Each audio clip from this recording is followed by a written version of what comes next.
Have you ever felt that sharp, suffocating pain when someone you love suddenly leaves? The silence that follows feels like a heavy fog wrapping around your heart. You ask yourself, why me? Why did they leave? Was I not enough? These questions can haunt your thoughts day and night. But today, I invite you to stay with me until the end, because we will explore together the real reasons behind abandonment, and more importantly, how you can heal and reclaim your life. Picture this. You're alone in a quiet room, the shadows stretching long as evening turns to night. The phone that once buzzed with messages is now silent. Your mind replays every moment, every word, every look, searching for answers that never come.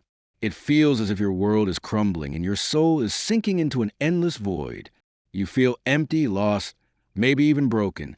But what if this emptiness is not the end, but the beginning of a deeper journey to find yourself? The Danish philosopher Søren Kierkegaard taught us that the most painful state of being is remembering the future, particularly the one you'll never have. When someone leaves, it's not just their absence you mourn, it's the loss of all the possibilities you imagined together. This grief is deeply human, but it also offers a chance to rediscover your own future, independent from the past.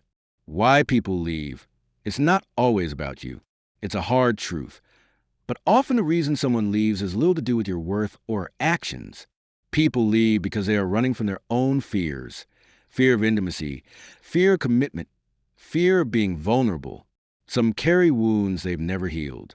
Others are lost in confusion about what they truly want. The psychologist John Bowlby's attachment theory shows us that people's early life experiences shape how they handle relationships. Some avoid closeness, some cling anxiously, and others can't face their own emotional needs. The Roman emperor and Stoic philosopher Marcus Aurelius said, "The impediment to action advances action. What stands in the way becomes the way." The pain of abandonment is an obstacle, yes, but it can also become the path forward. This moment, painful as it is, invites you to grow stronger, to build resilience, and take control of your own destiny. The power of self-love and forgiveness. Healing begins with forgiveness, not of the other person only, but of yourself. The pain of being left can easily turn into self-blame and harsh judgment, but this only deepens the wound. Instead, try to speak kindly to yourself. Remember the words of philosopher Friedrich Nietzsche. To live is to suffer. To survive is to find some meaning in the suffering. By finding meaning, you transform pain into power. Modern psychology explains that people have different attachment styles: secure, anxious, avoidant, and disorganized. If your partner had an avoidant style, their departure was more about their inner fears than about your value. Understanding this helps remove misplaced guilt and points you toward healthier relationships in the future.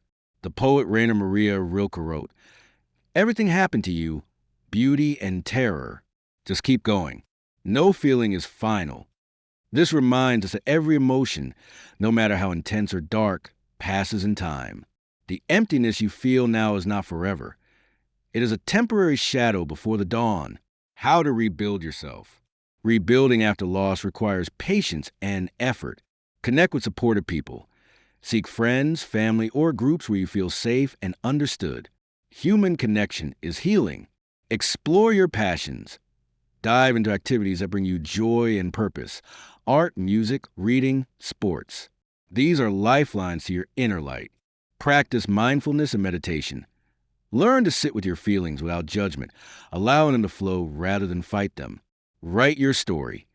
Journaling your thoughts and feelings helps organize your inner world and release emotional pain. Seek professional help. Therapy or counseling can provide tools to navigate complex emotions and rebuild your self-worth. The existentialist Simone de Beauvoir said, "Change your life today. Don't gamble on the future. Act now without delay." This is a call to action, not to wait for healing, but to actively pursue it, to reclaim your narrative, and to create a life filled with your own meaning. Practical tips for daily healing. Start each day with an affirmation: I am worthy. I am enough. Limit exposure to triggers, old photos, messages, or places that deepen pain. Create new routines to build a sense of normalcy and control. Engage in physical activity. Exercise releases endorphins that lift mood. Volunteer or help others. Shifting focus outside yourself brings perspective and joy. Viktor Frankl, a Holocaust survivor and psychiatrist, taught that when we are no longer able to change a situation, we are challenged to change ourselves. His life is a testament to human resilience. Even in the darkest circumstances, finding meaning is possible. You too can find meaning in this loss and transform your pain into a source of strength. The role of time. Time alone will not heal all wounds, but it is a necessary ingredient. Be patient with yourself. Healing is not linear. Some days will feel worse, others better. This ebb and flow is natural. Trust the process and keep moving forward. Remember, your value is inherent. No one's departure diminishes your worth. As the poet Mary Oliver wrote, "Tell me, what is it you plan to do with your one wild and precious life?" Your story is still unfolding. This loss is a chapter, not the whole book. If this video resonated with you, hit subscribe on Cloud Wisdom and ring the notification bell. Together, we will explore the depths of human experience, finding wisdom in pain and light in darkness. Stay with me on this journey, and let's unlock your true strength.